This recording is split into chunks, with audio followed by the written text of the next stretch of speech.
एक आदमी के जरिए हम यही लड़ाई लड़ पा रहे हैं कि बिजनौर जिले में कोई जुल्म ज्यादती करने से पहले कई बार सत्ता के बैठे लोगों को सोचना पड़ता।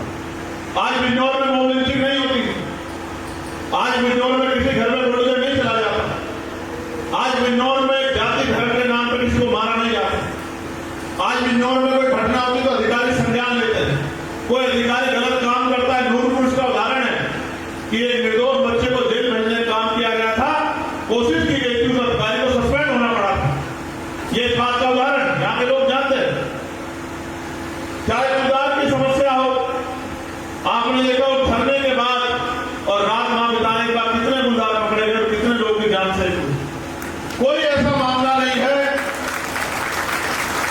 कि जिस कार्य में यहां शक्ति बनाने के बाद हम लोग आगे नहीं बढ़ रहे हैं। लेकिन मैं आपका ध्यान आकर्षित कुछ किसी और बात पे करना चाहता हूं। हो सकता है हमारे लोगों का ध्यान छोटे मोटे पद, छोटे मोटे साधन पे हो सकता है, लेकिन मेरा ध्यान छोटे मोटे पद शासन पे नहीं, क्योंकि मैं डॉक्टर बाबा साहब अम्बेडकर को, फूले साहू को मानने वाला व्यक्ति हूँ, काशीराम साहब को मानने वाला व्यक्ति हूँ, हजरत उमर को मानने वाला व्यक्ति हूँ, हजरत अली को मानने वाला व्यक्ति हूँ। मैं न्याय पसंद समाज की बात करता हूं, तो मैं मानता हूं कि मेरा ध्यान अगर है तो वो इस बार का जो बजट था उत्तर प्रदेश का 8,08,736 करोड़ रुपए, उसकी तरफ मेरा ध्यान 5 करोड़ की निधि की तरफ नहीं है। निधि की तरफ होता तो मैं यहीं बिजनौर में रहता, एक सेकंड में बिजनौर से पैर बाहर नहीं लगता। लेकिन पैसा और ये साधन मेरे लिए मायने नहीं रखते हैं।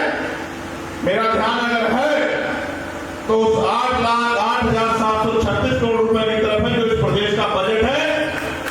और लोकतांत्रिक व्यवस्था ये कहती है कि बजट वो बनाएगा जिसका राजकाज होगा। बिजनौर के लोगों, उत्तर प्रदेश के लोगों जिनका राजकाज है वो बजट बना रहे हैं और बजट को लागू कर रहे हैं। और इतिहास गवाह है, आप उठा के देख लो कि आपके हिस्से में कोड़ियां नहीं आ रही। आज उत्तर प्रदेश के किसी गांव में चले जाओ, सड़कें टूटी हुई हैं, जगह जगह पे बिजली के तारों में गरीबों के घरों को घेर रखा है, जान पे आफत बनी हुई है, तमाम तरह की मुसीबतें, कहीं गुलदार है, कहीं भेड़िया है, कहीं चोर लुटेरे घूम रहे हैं। और तमाम तरफ से अधिकारी कर्मचारियों के पास जाओ तो वो जाति धर्म सत्ता का प्रभाव देकर कार्य करते हैं। मेरा ध्यान है तो इस तरफ कि ये 8,08,736 करोड़ रुपए गरीबों के हिस्से में कैसे आए, बिजनौर के लोगों के हिस्से में कैसे आए, इस क्षेत्र के हिस्से में कैसे आए। सत्य जो पैदा होगा उसको जाना पड़ेगा। तो हम किसी चीज से कितना प्रेम करें, लेकिन एक समय के साथ चीजें नष्ट होती है तो जो पैदा होता है उसको जाना पड़ता है कि साल हमारे बीच से चले।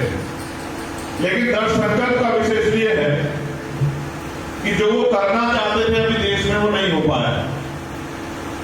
अभी हमारे देश में मानवतावादी राज स्थापित नहीं हुआ है।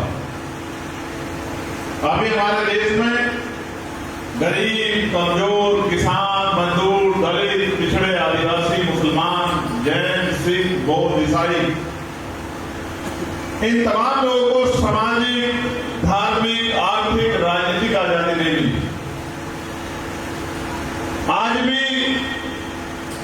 हर जगह पैसे का बोलबाला है, जाति धर्म का बोलबाला है। हर व्यक्ति को जो सम्मान मिलना चाहिए, जो संविधान ने दिया है, वो सम्मान नहीं मिल पा रहा। मैं और मेरे जैसे लाखों करोड़ों लोग देश में इस बात को सोचते हैं, समझते हैं, दिन रात चिंता करते हैं कि संविधान ने तो सबको बराबर वहां का अधिकार दिया था, लेकिन आज भी देश में गैर बराबरी खत्म क्यों नहीं हो रही। इस महत्वपूर्ण विषय पर मुझे आज इस ऐतिहासिक दिन ये कहना है कि जब राजतंत्र था तो लाठी, गोली, बंदूक, तोप, तलवार से राज बदलते थे। लेकिन जब भारत में 26 जनवरी 1950 को भारत का महान संविधान लागू हुआ तो यह सुनिश्चित हुआ कि रानी के पेट से राजा जन्म नहीं लेगा, राजा जनता की वोट से तैयार होगा, बैलेट वोट से तैयार होगा। और यह सुनिश्चित हुआ कि जनता जिसको चुन के भेजेगी वो आदमी कुर्सी पर बैठेगा। लेकिन आज भी लोकतंत्र सही तरह से फल फूल नहीं हो पाया। इसलिए फल फूल नहीं पाया है कि जब बाबा साहब अम्बेडकर वोट का अधिकार दिला रहे थे तो सत्ता में बैठे लोग भी उसके खिलाफ रणनीति बना रहे थे। जब बाबा साहब ने वोट का अधिकार दिलाया और सत्ता में बैठे मजबूत लोगों को लगा कि इस वोट के जरिए तो गरीब लोगों का राज स्थापित हो जाएगा, तो उन्होंने इस वोट की काट निकाली कि वोट इनके पास है, नोट हमारे पास है, हम इनके वोट को नोट से खरीद लें। बाबा साहब इस भोले भाले समाज को समझाते समझाते थक गए कि अब अमीरों का राज नहीं रहेगा, गरीबों के हाथ में ताकत आएगी। लेकिन भोला भाला समाज अपने पेट की लड़ाई लड़ता रहा, रोटी रोजी की लड़ाई लड़ता रहा और परिणाम यह हुआ कि बाबा साहब समझाते समझाते चले। उनके रुके हुए काम को मानवर काशीराम साहब ने जिम्मेदारी के तौर पर लिया और घर घर जाके लोगों को समझाया कि वोट की रक्षा बहन बेटी की रक्षा करनी है, वोट को बेचना नहीं है, वोट को फेंकना नहीं, जिम्मेदार आदमी को सौंपना। और उसका परिणाम यह हुआ कि लोगों ने वोट की अहमियत को समझा और राजनीतिक शक्ति बनाने का काम किया। उसका उदाहरण मैं भी हूं। मैं तो बिजनौर के लोगों का जीवन भर आभारी रहूंगा, नगीना के लोगों का जीवन भर आभारी रहूंगा कि उन्होंने मेरे जैसे सामान्य परिवार के व्यक्ति को भी लोकतांत्रिक शक्ति के जरिए अपनी वोट की ताकत के जरिए लोकसभा में भेजने का काम किया। क्षेत्र में विकास के रास्ते खुलेंगे, नए अवसर पैदा होंगे, नए रोजगार पैदा होंगे और अगर कोई बिजनौर के विकास को छीनने का काम हमसे करेगा तो हम एक किसान मजदूर समाज के लोग चुप नहीं बैठे। आज हमारे अमीरों पर चर्चा होती थी कि पैसे समय पे नहीं मिलते। लाला जी यहां बैठे हैं, जिन एक भिलाई बिल को लेकर शिकायत थी उसको भी हमने 90% जो है उसका पैसा समय में दिलवाने के लिए उनको तैयार किया है और बाकी हमारे यहाँ कोई भी ऐसी नहीं है जो किसानों को पैसे में देरी करता। हम पूरा प्रयास करते हैं कि हर एक आदमी की आवाज को उठा सके, हर एक समस्या को उठा सके, लेकिन सम्मानित बंधुओं आपको भी समझना पड़ेगा। उत्तर प्रदेश में जब तक कमजोर वर्ग के लोग एकजुट नहीं होंगे, मेरे संदेश को आप समझना और जांचना, जब तक हम वंचित समाज के लोग एकजुट नहीं होंगे और समझदारी से फैसले नहीं लेंगे तब तक बदलाव नहीं हो सकता। नगीना इस बात का उदाहरण है कि एनडीए अलायंस और इंडिया अलायंस ने एडी चोटी का जोर लगाया, लेकिन यहां के लोगों ने समझदारी दिखाई तो भारतीय जनता पार्टी को भी सबक सिखाने का काम किया और ये भी बताने का काम किया जो लोग हमारी वोट को पैरों की जूती समझते थे उनको ये बताने का काम किया कि हम लोग बेवकूफ नहीं है।